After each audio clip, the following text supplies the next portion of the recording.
वालेकुम नाज़रीन, मौजूदा आईनी तरमीम का मसवदा तैयार हो चुका है। आईनी तरमीम के लिए हुकूमत मौलाना को क्यों ना मना सकी।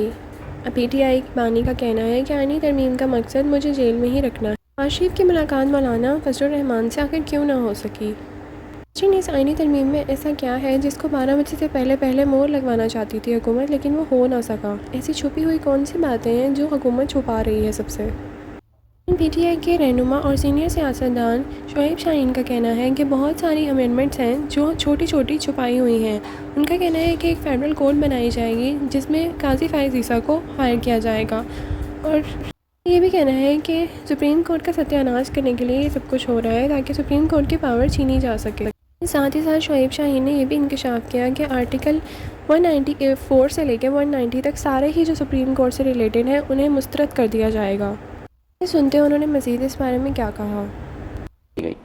अच्छा जी, पहला तो ये खराबी है, और उनको 68 ईयर्स कर दिया गया ताकि हैंड पिक्ड जज उठाएं, अपनी मर्जी से वहां मुंतखब करें, बिठाएं। और वो लगाएगा कौन?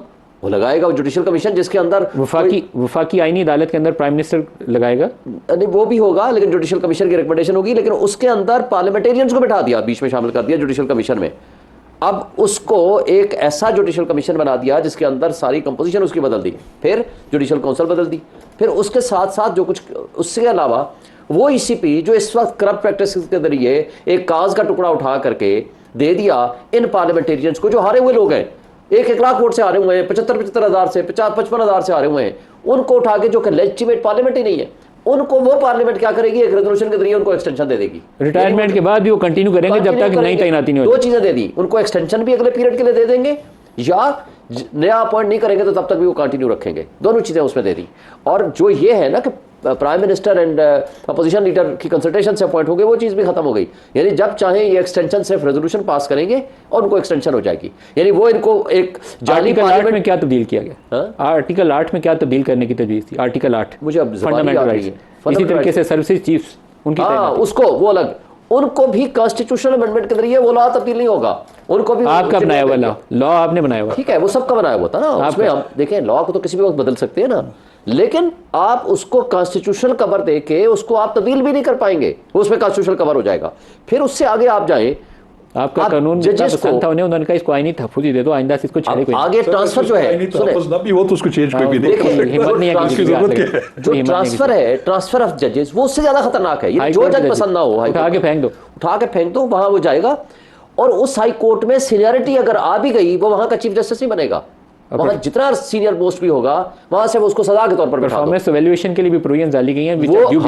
वो आपको उसकी परफॉर्मेंस आप चेक करेंगे, साल बाद 2 साल बाद जुडिशियल काउंसिल में भेजेंगे, आप उसको फारिग भी करा देंगे, नौकरी से फारिग करा देंगे। एक चीज़ और बताएं, इनके पास नंबर्स पूरे नहीं है। मौलाना फजलुर रहमान के वोट इनको डल भी जाएं तो they are still short of 4 members.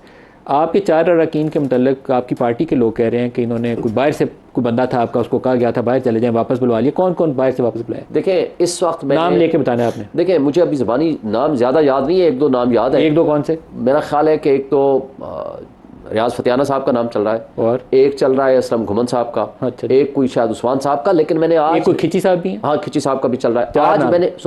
आज मैंने रिट पिटीशन फाइल की है कि इनको डिटेन किया हुआ है ज़बरदस्ती, फोर्सफुली पंजाब हाउस में, उनको रिकवर किया जाए। आज मैंने हाईकोर्ट में, इस्लामाबाद हाईकोर्ट में रिट पिटीशन फाइल की है। उनका सगा भाई वो पिटिशनर है, बैरिस्टर गौर साहब के अलावा, यानी चेयरमैन PTI के अलावा उनका सगा भाई पिटिशनर है कि जी उनको ज़बरदस्ती डिटेन किया हुआ है, हमसे रब्ता नहीं करने दे रहे, बात ही नहीं करने दे रहे। आपके ख्याल में क्या पुश थी ऐसी कि कल रात को 12 बजे की डेडलाइन जरूर मीट करनी थी? पुश क्या थी? ये बदमाशी थी, इनके अपने पास ये मुसवदा नहीं था। मुझे बता दें, लॉ मिनिस्टर कह रहा है जी मेरे तक अब पहुंच गया है, तो कहाँ से आया? तो ज़ाहिर कहाँ से आ सकता है? आपको कहाँ से आया था जब आपने एक्सटेंशन दी थी? तो हमारी एक्सटेंशन तो वो ये सब्जेक्ट मैटर नहीं था, वो तो सारी पार्टियां कहाँ से आया था? देखिए, वो तो बैठा ना, देखिए एक्सटेंशन तो हुई सुप्रीम कोर्ट की जजमेंट की रोशनी में कि आप लॉ बनाएंगे तो फिर आप एक्सटेंशन दे सकते हैं या नहीं दे सकते। सुप्रीम कोर्ट में आसिफ खोसा साहब उस रात कहते थे कि आइन के कौन से आर्टिकल के नीचे आपने एक्सटेंशन की? 3 सवाल थे, उसके जवाब लेकर आए। अगले दिन खोसा साहब वो तीनों अपने सवाल खुद ही भूल गए थे, उन्होंने पूछा नहीं दोबारा। चले उसके बाद कॉन्स्टिट्यूशन से दोबारा नहीं खोसा साहब, लेकिन उन्होंने 6 महीने के लिए वो उनको टाइम देकर चले गए थे, याद होगा आपको। सर, तरीका ही वो था जो शाह साहब ने कहा कि पहले इत्तेफाक राय करते, फिर अमेंडमेंट। 10 महीने के लिए बैठी सेनेटर 18वीं तरमीम के ऊपर। 18वीं तरमीम। अच्छा, उसमें दो बंदों का रोल बड़ा पॉजिटिव था, एक रज़ा रबानी का और एक इसहाक डार का। ये सारे लोगों को साथ लेकर चले। मैं इनके इंटरव्यूज़ करता था तो वो अफराज साहब खट्टक को भी साथ लेकर आते थे एमपी से, उसको भी खुडला नहीं थे लगाते। डॉक्टर आरिफ अलवी को भी साथ लेकर आते थे, उनको भी साथ बिठाते थे। 10 से 12 महीने 10 से 12 महीने उन्होंने काम किया, 10 से 12 महीने, और उससे ज्यादा अमेंडमेंट आप कर रहे हैं। और रात को 20 दफा आपने उनका टाइम चेंज किया। कभी रात के 3 बजे सेनेट का इजलास था और रात के 12 बजे, 12:30, 1 बजे, 2 बजे आपका नेशनल असेंबली का इजलास था। बंदे पूरे होते, ये 5 मिनट के अंदर बिल्डोज करके वो मारते हैं। बात ये नहीं, लेकिन ऐसी तरमीम है का इखलाकी जवाब क्या होगा जिसमें हॉर्स ट्रेडिंग शामिल हो? मैं तो इस सवाल के ऊपर बड़ा कन्विंस हूँ कि वो आईनी तरमीम जायज़ ही नहीं है, इल्लीजिटिमेट तरमीम है वो, जिसमें बंदे तोड़ के अपोजिशन उठा के वोट सुप्रीम कोर्ट के जजमेंट की रोशनी में जिस वक्त वो आईनी तरमीम बेशक 63A को भी खत्म करें, जो ही वो वोट देगा वो काउंट नहीं होगा। तो उसको काउंट करके वो आईनी तरमीम करके उसके जरिए आप एक बिल्डोज करते हैं और सुप्रीम कोर्ट को एक बंदियाल साहब की वो जजमेंट जो थी वो काबिल इतराज जजमेंट है, लेकिन अभी इन दी फील्ड है, वो गलत जजमेंट थी, लेकिन इन दी फील्ड है, लेकिन इन फील्ड है, उसको भी आप खत्म करने लगे। और देखें, बात यह है कि अगर इतना बड़ा आपने 1/5 ऑफ द कॉन्स्टिट्यूशन अमेंडमेंट कर रहे हैं और 57 आर्टिकल्स को अमेंडमेंट कर रहे हैं, आप उसके अंदर इतना टाइम नहीं दे रहे रात को कि जनाब 2 घंटे 1 घंटे के अंदर अंदर आप इसको बिल्डोज कर दें।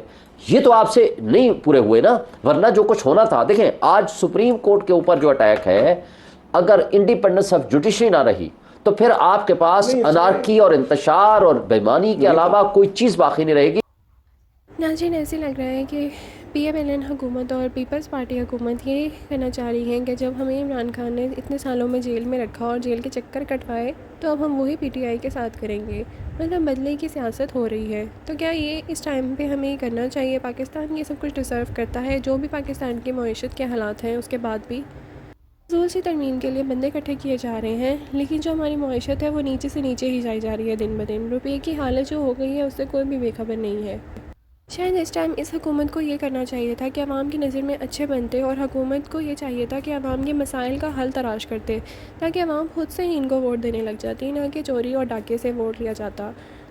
लेकिन नाज़रीन, सुनते हैं PMLN के मेंबर ने इसके बारे में क्या कहा। मगर देखिए, बात यह है कि ये कहना कि सुप्रीम कोर्ट का सारा काम उठा के कहीं और डाल दिया गया, हरगिज नहीं। ऐसे किया सुप्रीम कोर्ट के लिए वक्त फ्री किया जा रहा है ताकि वो केसेस सुने जो आम आवाम से डिजायरेबल रिफॉर्म है, कंसेंसस के साथ नहीं। और दूसरी बात, कॉन्स्टिट्यूशनल कोर्ट भी आप ये एक इंडिपेंडेंट कोर्ट्स होंगे जिसके जजेस का तकर्री का तरीकाकार वही होगा जो सुप्रीम कोर्ट का है, जजेस का मेयार वही होगा जो सुप्रीम कोर्ट का है, सारे सूबों की उसके अंदर रिप्रेजेंटेशन होगी, मगर एक पैरेलल कोर्ट होगा जो इन मामलात से पैरेलल कोर्ट होगा। जी बिल्कुल, जो एक स्पेसिफिक सब्जेक्ट जो अभी आईनी मामलात के चाह रहे हैं वो सुओ मोटो का, बुनियादी हकूक के ऊपर केसेस को टेकअप करने का, वो आईनी मामलात को देखने का, वो सारा का सारा मामला इधर से आईनी मामलात उठाएंगे और आप वहां पे वफाकी आईनी अदालत को ताकि आपके कोर्ट सबऑर्डिनेट होगी। पाबंद होगी उनकी जजमेंट की। आर्टिकल 189 190 पढ़े ना, जो अमेंडमेंट ला रहे हैं। एक बार बगैर बात करने देना यार, खुदा की कसम है आपकी एक आपकी ये दुरुस्तगी नहीं आ सकी, खुदा की कसम। अगर मेरी बात गलत है अभी आप पढ़ लें, सर बारी का इंतजार कर लो ना सर। एक तो ये ना इनको अपनी इज्जत का ख्याल रहता है।